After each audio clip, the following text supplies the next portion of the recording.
मोटरसायकली चोरणाऱ्या एका महिलेसह दोघांना शाहूपुरी पोलिसांनी अटक केली।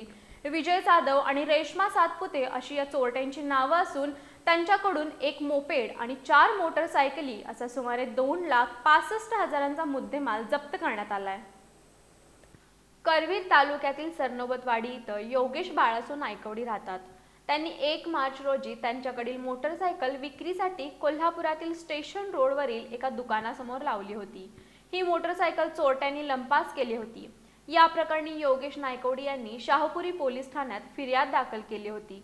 त्यानुसार पोलिसांनी या परिसरातील सीसीटीव्ही फुटेजच्या आधारे दोघा चोरट्यांचा शोध लावला। हे 2 चोरटे चोरीतील मोटरसायकलची विक्री करण्यासाठी तावडे हॉटेलजवळ येणार असल्याची माहिती पोलिसांना मिळाली होती।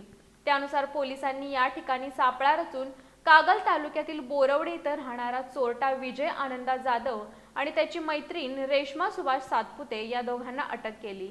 त्यांच्याकडून एक मोपेड आणि 4 मोटरसायकली असा सुमारे 2,65,000 रुपये किमतीचा मुद्देमाल जप्त करण्यात आलाय। पोलीस निरीक्षक संतोष डोके यांच्या मार्गदर्शनाखाली पोलीस अंमलदार सचिन कोले अधिक तपास करत आहेत।